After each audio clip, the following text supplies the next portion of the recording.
So here we go with the MacPro 3.1, which needs a very good clean. Let's have a look inside.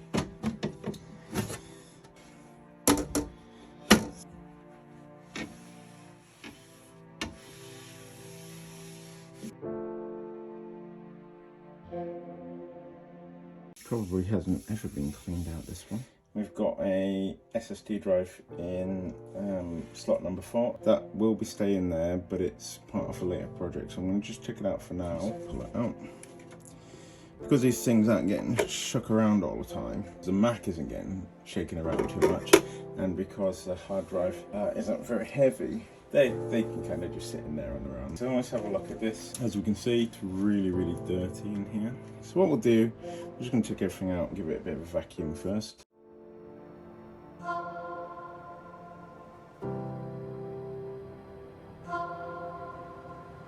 And this one's really hard.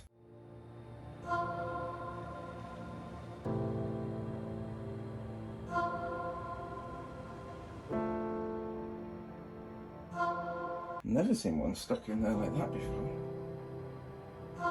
Oh, might be unlocked. Eventually. We've got years of dirt in here.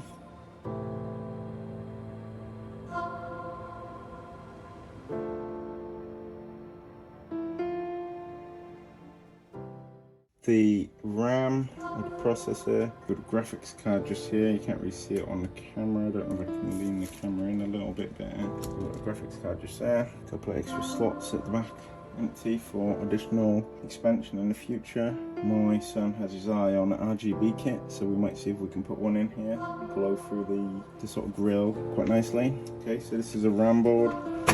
They just pop out. Very dusty. Another one fully populated. There's only low sticks of RAM. I think it's 2 gig per stick on this one. So we could actually put more RAM in if we wanted. So we've got 16 gig of RAM in there. We could definitely put more RAM in.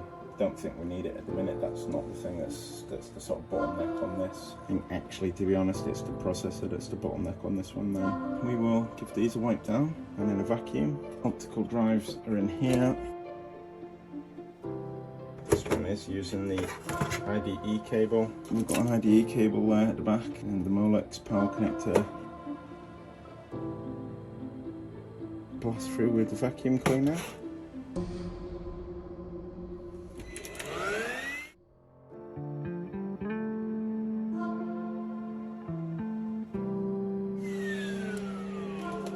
I'm not going to take it any further apart because I don't need to. It has got dust in, but it's not detrimental to it at this point in time. Let's just wipe down some of the surfaces that we can get to.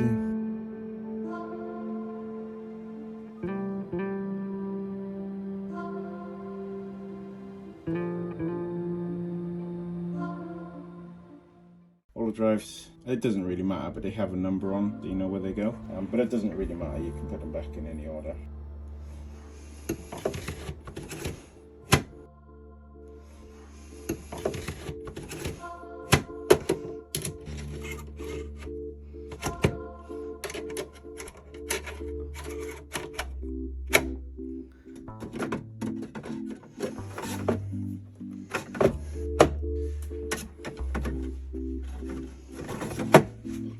It's really interesting when you look at it next to MacPro 2.1. And then for that comparison, here we are. We've got a 3.1 here and 2.1 here.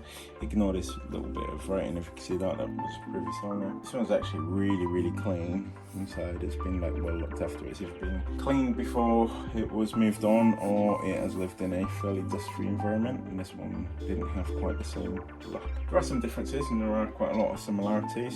We can't see the processors because they're under a cover. The RAM in the 3.1 sits, one sits facing up, one sits facing down.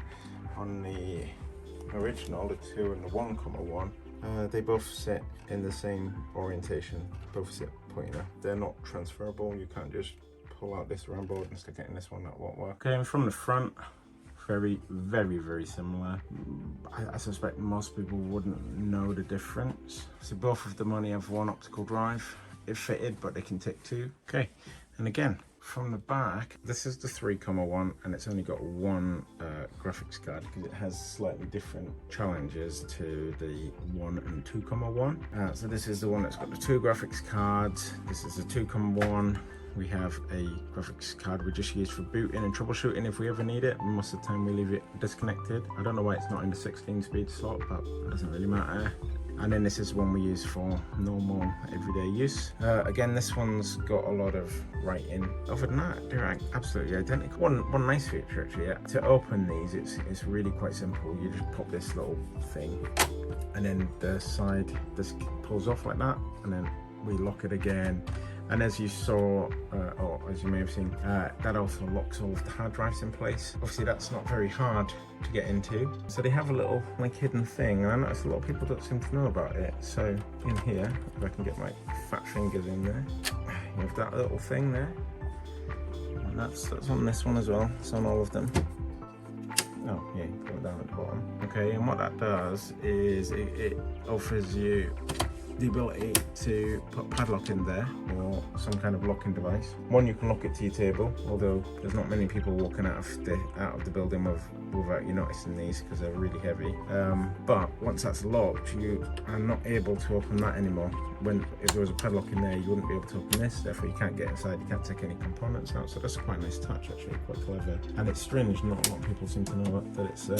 There's lots of little details on these that I think aren't really appreciated enough. For example, both of these have a single installed optical drive already. Okay, so yeah, let's have a look at this optical drive. So I'm going to pop the side off again. Very, very easy. Optical drives are at the top, and one of the nice features that I like about these, let me pop it out and show you. Okay, so, right. So this one's a bit unusual actually because for some reason it's got a SATA connected optical drive instead of an IDE connected optical drive. So I think that's quite unusual for the 3.1, 2.1, 1.1. So this one's using this SATA cable instead, and then a Molex to SATA power converter. But this is what I was on about. This is one of the things I like. So basically this is it's got a single drive installed and then a space for another one. You've got all the screws just here. So when you buy your other optical drive, you can mount them in and then connect it up with these. It's just a nice touch that they sort of match all the rest of the screws in the case. I just think that's a really nice touch there. Also, interestingly, you can possibly see, although it is a bit dark in there, the power supply is modular. So the IDE cable is still there on this one, and that, you know, that's quite useful in some situations. In my situation, it was quite useful recently because I needed to use an IDE DVD drive in order to install Linux, and I wouldn't have been able to do that if there wasn't an IDE cable in here, or I would have had to go find an IDE cable. I think that's the last of the tour of this one. It's probably the last time we're going to see this MacPro, as we have this one has a new home. So it's been fun, but it's time to move on, I guess.